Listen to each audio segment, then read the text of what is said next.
Two college football playoff quarterbacks, two elite dual threat stars, and one massive SEC quarterback one debate.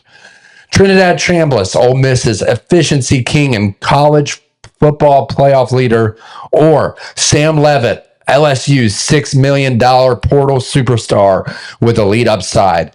And our debate question today, who is the better quarterback and who will dominate the SEC in 2026? Joining me today to debate everything about this, he's a local real estate mogul. He's a finance bro.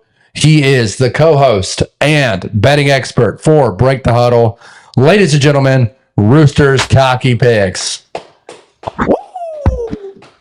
Welcome back, Rooster. We've got a heated debate today, and we're not going to go down without a fight in this one. Two promising quarterbacks in their own right. Obviously, Sam Leavitt enters the portal after a lackluster 2025 year, had an excellent 2024 year.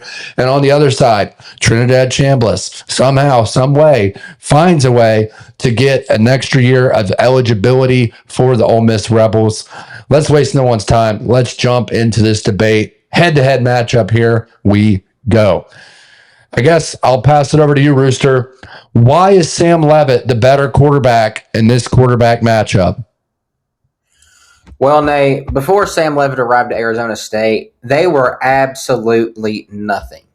He took them from they were the preseason projected to finish dead last in the 2024-2025 Big 12 standings.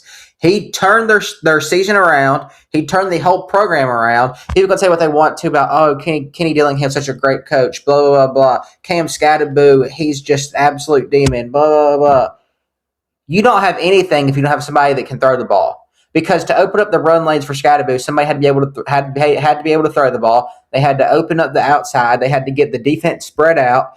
And then Sam Leavitt made the playoff.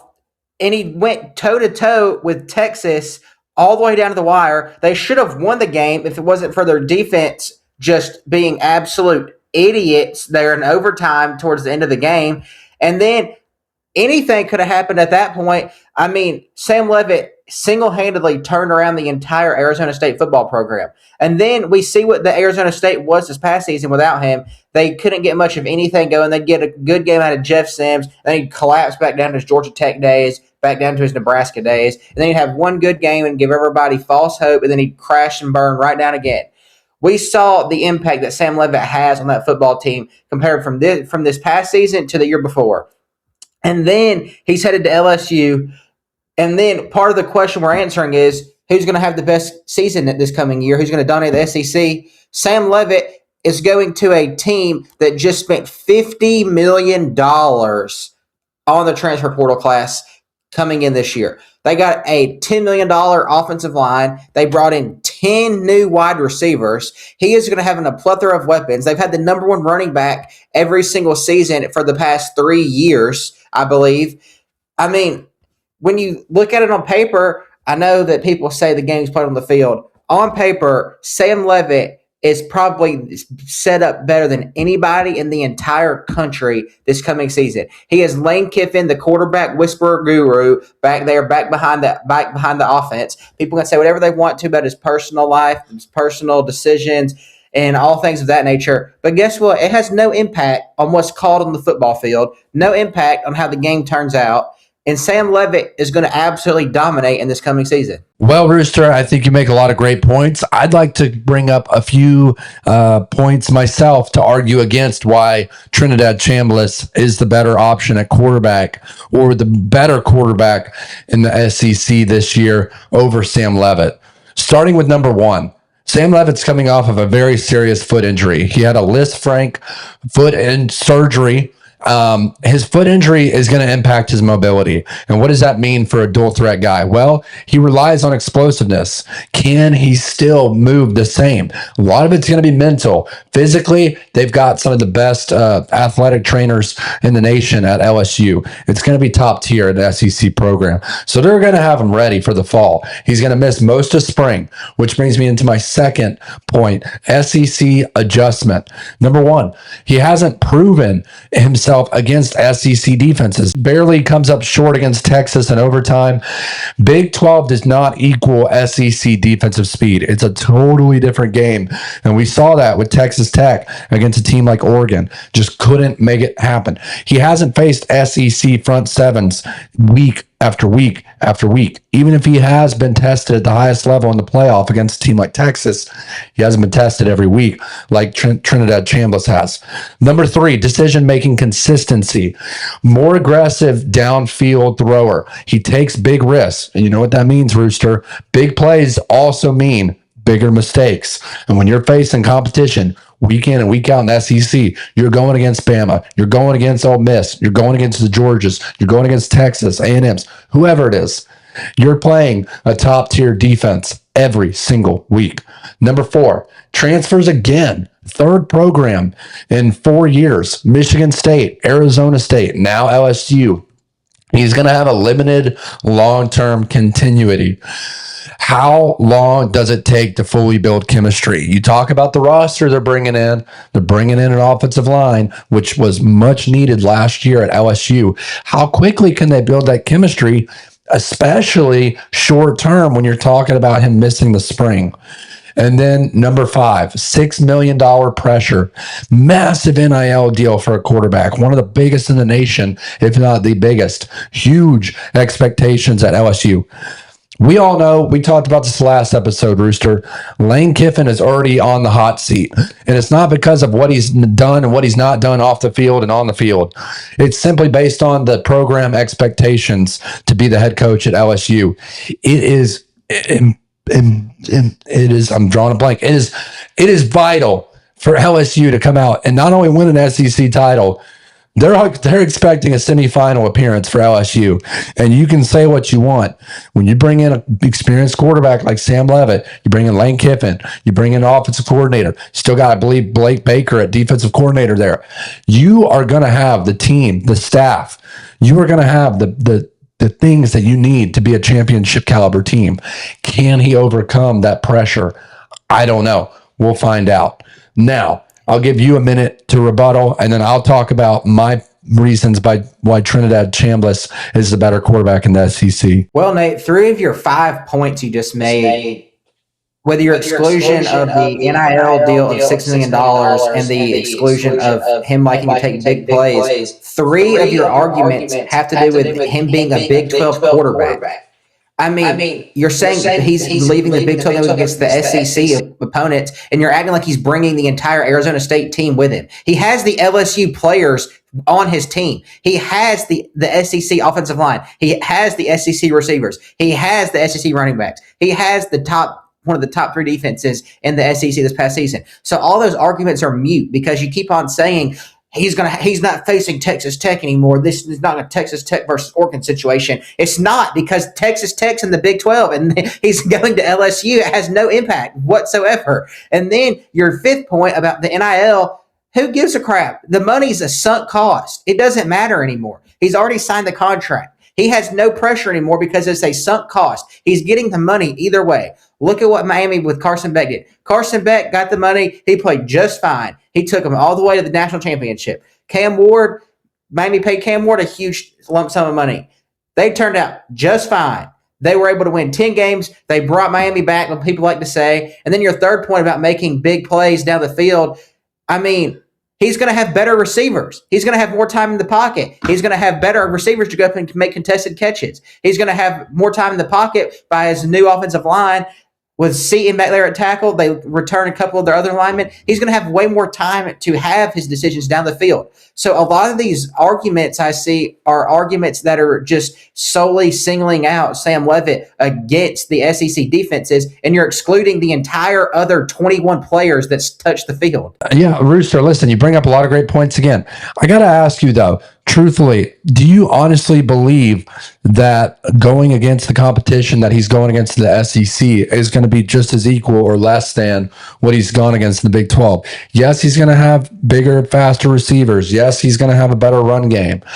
I think you can talk about all those points, but when you talk about the player himself, Sam Leavitt, is he going to be able to read the defenses? Because in the Big 12, you're kind of able just to throw it down the field and make a play, right? He had Jordan Tyson as wide receiver. So it's not like he didn't have playmakers around him that were talented. They had a great offensive line going into the playoff in 2024 season. So I just, or 2024 playoffs. I just wonder if that translates to the SEC. It's so much more complex. The defenses get way more complex with their disguises and their blitzes. How do you see that playing in for a guy like Sam Leavitt this next year?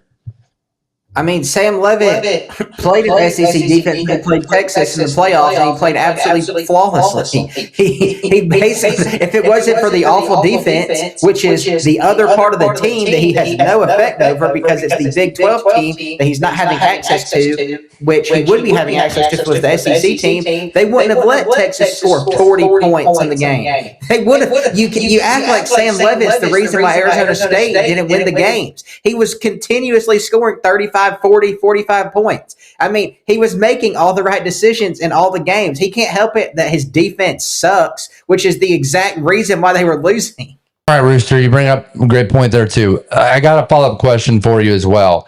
When it comes to the foot injury, I mean, this is a pretty significant foot injury. We saw how it affected him this past year. Now he gets a full off season of rest. Maybe it changes his mentality. Maybe it forces him to sit back a little bit, reevaluate his game, and make it better. Maybe it drops off. How do you see this foot injury impacting Sam Leavitt coming into this year? And how does it affect his mobility playing against some of the best edge rushers in the nation? I mean, Travis Etienne had this exact same injury his first year in the NFL, and he came back in his second year and played like an running back one in the NFL. I mean, it won't. I don't believe it'll affect the quarterback position as much because he's, like I said, already hammered home the point before. His offensive line is significantly better this year. He's going to have a lot more time to throw the ball. He's not going to have to make as many plays, and he's going to have better running backs to check down the ball too. And they're going to be able to make plays behind him that the running backs at Arizona State may not have been able to make this past season. And then also, this might be a controversial take, but I think a lot of this foot injury stuff is way overblown because he just didn't want to play for Arizona State anymore, and he knew he could get more money elsewhere. So I think he just held himself out of the game or the rest of the season, which was reflected by him not showing up to the end of season banquet. He checked out on the team as soon as he heard the portal calling. It's not like this foot injury is the sole reason why he's not playing.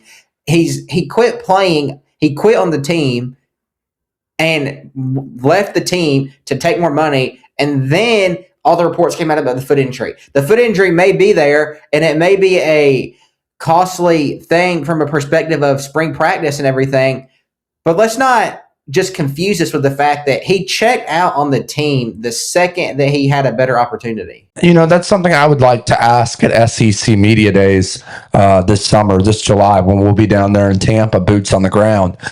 I am curious to see how that plays a role. And if that is in fact true, what does that say about his character off the field? Not saying he's a bad dude for any of those reasons for doing that, but it's not a great look on him either if that is the case. Let me jump over to why I believe Trinidad Chambliss is the better quarterback. Starting with number one, elite production. This is a guy who had over 3,900 yards passing, 22 touchdowns, and only 3 picks, nearly 4,500 total yards, including his rushing.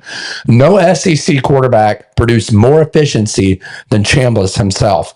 Number two, efficiency and decision-making, biggest edge. Extremely low turnovers, like I mentioned in his stats. High completion rate, smart under pressure. We saw him almost get sacked at least, 4 or 5 times against Georgia in the playoff. I mean, his mobility, his ability to extend plays and make something out of nothing is what makes him so special. You almost relate him to Johnny Manziel in some ways. And listen, Johnny Manziel is in his own category. There's no one that's ever going to be as good as Johnny Manziel, in my opinion. But a guy who could break tackles, who can be elusive in the backfield, in the pocket, can make men miss, and then have the IQ and the confidence to keep his eyes down the field instead of at the defensive rushers and make a throw down the field, some even acrobatic. I mean, it's just incredible. And listen, you and I are both Georgia fans, so we can sit here and say one way or the other. The reality is, that dude played a damn good football game against Georgia in the college football playoff. My talking point number 3.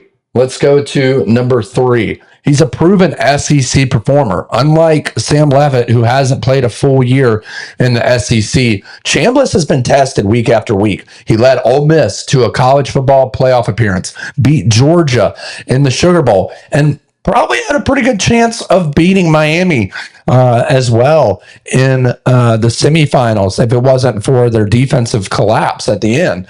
He's already done it against elite SEC defenses. And then number 4, he's a clutch playmaker. He's a tough runner, performs in big moments, elevates his team. He's a team leader. He is an leads by actions type of guy. He goes out on the field, shows it, and then his players respond. His teammates respond. Talking point number 5, safer elite quarterback. This guy's got a high floor. I don't even think we've seen the ceiling of this guy yet. Consistent production, reliable decision maker. If you need one quarterback to win a big game today, you're going to pick Chambliss. And if he had gone in the draft, I know a lot of people were talking off air. I heard a lot of people in other media sources say that he was probably a top 3 quarterback in this year's NFL draft. We see Ty Simpson moved up because of that. He's a guy that probably some teams would have taken a chance on in the first round. Curious to see how he does this year, but that's why I believe Trinidad Chambliss is the better quarterback in this quarterback matchup between Trinidad Chambliss and Sam Leavitt. Rooster, I'll give you 2 minutes to respond. Well, Nate, I have several questions regarding Chambliss and him being an elite quarterback. First off, he's 28 years old probably. I mean, he's been in college for 50 years. I mean, he wants to keep getting court suits to continue to play. Is he that worried the NFL scouts are going to think he sucks? If he's that good, why is he so worried about coming back to college? I mean, tonsillitis is not that big of a deal, and the dude still played in the season. Second off, he lost all of his coaches, literally every single one of them. And he's bringing in the East Carolina offensive coordinator, who, don't even get me, East Carolina is like it's like you're going to the Ruby Tuesdays versus the Ruth Chris, is what this comparison is. He is out here he's losing the top offensive coordinator in all of college football in Charlie Weiss Jr. He's leaving the top offensive mastermind in all of college football, head coach, losing Lane Kiffin, and he's bringing in a dude from East Carolina. Give me a break. And then he's losing every single one of his wide receivers. Every single one of them.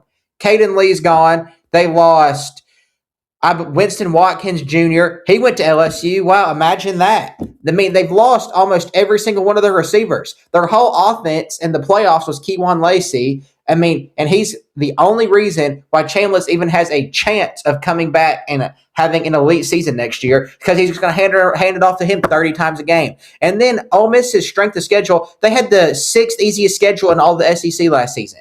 He really, outside of on the road against Georgia, where he got manhandled in the entire fourth quarter, outside of that one game and the Oklahoma game, which was just an absolute, I believe it was pouring down rain the whole game. Correct me if I'm wrong. I believe it was pouring down rain that entire game. I mean, he really didn't have any true competition the entire regular season other than the Georgia game on the road, and he just absolutely crapped the bed in the fourth quarter. I gotta defend the offensive coordinator spot. And yeah, Charlie Weiss leaves. It's a big loss for Ole Miss. There's no denying that.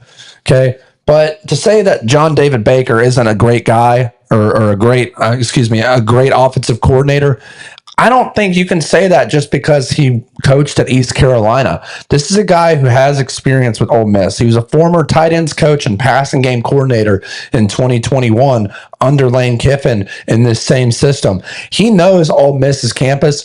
He had them ranked 15th overall offense at East Carolina last year. And we talk about Will Stein, what he was able to do at UTSA and what he brought to Oregon, now what he's taking to Kentucky. I think John David Baker is a guy that could really take this offense to the next level. They still keep Kewan Lacey. They keep the bulk of their offensive line. This is an offense that's ready to go out and prove themselves. And to sprinkle a little, to put the cherry on top, you've got Lane Kiffin and LSU coming into the Grove in October. It's going to be a great matchup. But I think Trinidad Chambliss, yes, he has some question marks, but his elite playing ability, his ability to make people miss and be elusive. When you look at the college level, that's what you need in a guy, and he provides that. He provides very, very good accuracy. He doesn't turn the ball over. He's played elite defenses for the past year. I do have questions about it being his second year. Maybe they have a little bit more game tape on him this year than they did this previous year. That could come into play. But I think overall, when you're comparing the two quarterbacks alone, and you had to choose, hey, put head coaches aside, put coordinators aside, put wide receivers aside, offensive line aside, who's your guy today? And today, my guy would be Trinidad Chambliss. Maybe for you, it's Sam Leavitt. For me, it's Trinidad Chambliss. I'll give you 1 minute to respond. There's really not much left to say from my corner of the box because, I just feel like Chambliss, I know that the argument is who the better quarterback is, but I feel like it's very hard to pick a quarterback for this upcoming season knowing the current status of LSU as a program versus the status of Ole Miss as a program. Ole Miss is in a completely different spot than LSU is right now. I know Ole Miss just went to the semifinals. They had a very good chance of winning the semifinals, but I just can't overlook the fact, I know it's supposed to be just quarterback versus quarterback, but I have a very hard time just excluding the fact that Ole Miss is down coaches, down receivers. It's going to take them at least a year or two to get rolling. Meanwhile, LSU is going to come in there, and they're going to have an offense where they brought virtually almost every single one of Ole Miss's wide receivers with them, other than Caden Lee, who went to Missouri. They have the entire defense coming back. They have all the running backs coming back. They've added a ton of receivers, a quarterback, and a bunch of offensive linemen. And I have a very hard time overlooking that because at the end of the day, people are going to look at how the team finished, not how the player played. Because in the NFL, Drake May was a finalist for the MVP award, but we all know that Josh Allen is the better quarterback than Drake May, and Drake May was only there because the Patriots went 14-3 and the Bills went 11-6.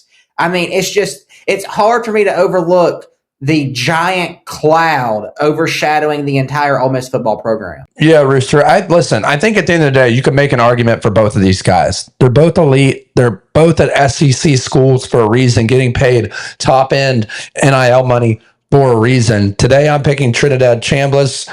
Today, you're picking Sam Leavitt. It could go either way. We want to hear from you guys at home or wherever you're watching this from. Who would you take as your college football QB1? If you had to choose between Sam Leavitt and Trinidad Chambliss, who would be your guy starting today? Let us know down in the comments. Hit that subscribe button. Help us to get to 1,000 subs. We'll see you next week for another top hot take debate. You won't want to miss out. It's time to break the huddle. Break